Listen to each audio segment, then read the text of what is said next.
G'day and welcome to Queensland Farmer.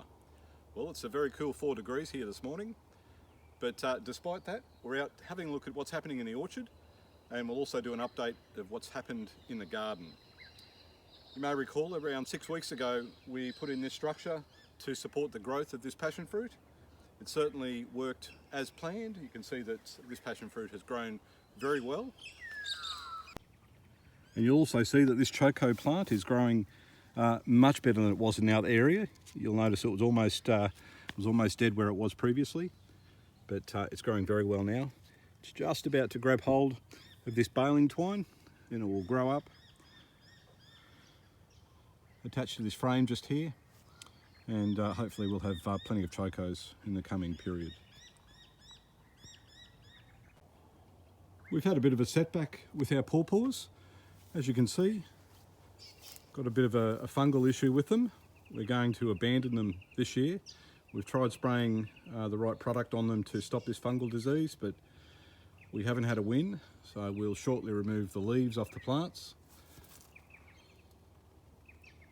and dispose of those, probably in a fire, and we'll also get rid of the fruit. It doesn't affect the quality of the fruit inside, but it certainly doesn't look very good. Here's a bit of an update on what's happening with our tomatoes for this year. We haven't planted any of these. Each of these tomato plants that we have here have come from what we describe as volunteer tomatoes. They just either grow in the lawn or they grow where they're not wanted, and we typically just transport these and then transplant them into this garden bed. So we should have plenty of tomatoes coming up soon. Also, the pumpkins are looking great. This vine for these pumpkins is dying out, but certainly there's one behind there which is still looking pretty good. So we still expect to get some more pumpkins. If it's anything like last year, we'll have more pumpkins than we can eat. It's hard to believe that these zucchinis are 3 or 4 weeks old. They're growing beautifully in the current conditions. You'll see that there's a few flowers there, and those flowers will obviously turn into fruit, and we'll have hopefully plenty of zucchinis very soon.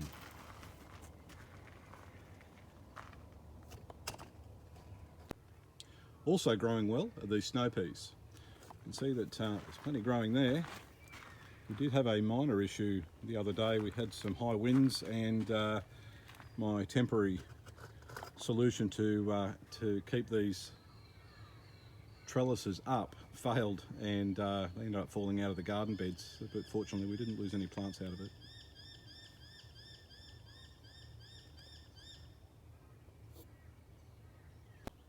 We've been harvesting plenty of silver beet.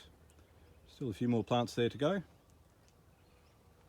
The cabbage here is just starting to form the heads.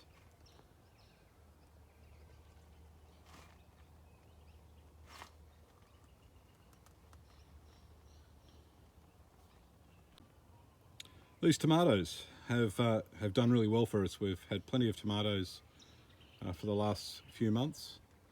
Unfortunately, they're coming to an end. You can see the plants are starting to die off. Still a few in there to pick, but I expect that we'll empty this bed out within the next couple of weeks.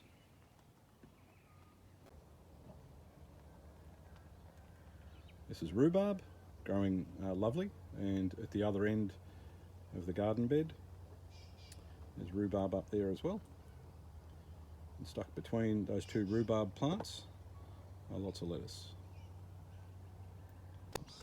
And this is the garden bed that the sweet potato came out of. I think it was 58 kilos of sweet potato. So you can see that whilst we have raked it off, that it continues to have big potholes in there.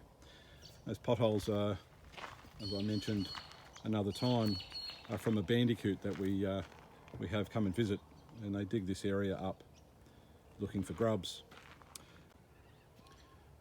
And speaking of animals, we had a couple of issues this last week on the farm. Firstly, we had a possum that climbed the power pole closest to our house that has a transformer on it. And unfortunately that possum touched a hot wire and was electrocuted, and it tripped the power, and unfortunately it died. And not 3 days later, a kookaburra did exactly the same thing. So I contacted the electricity supplier thinking that this is highly irregular, and they came out on the same day, which was fantastic. And the video that you're watching now is them putting in some safeguards. Firstly, to stop the possums or other animals climbing up the pole, and secondly, there's less area that birds can be exposed to hot wires apparently. So hopefully that will be the end of seeing any wildlife damaged by high voltage power lines. Anyway, on that happy note, I hope you've enjoyed the video of the update on what's happening in the orchard and what's happening in the garden. And if you haven't already, please like and subscribe.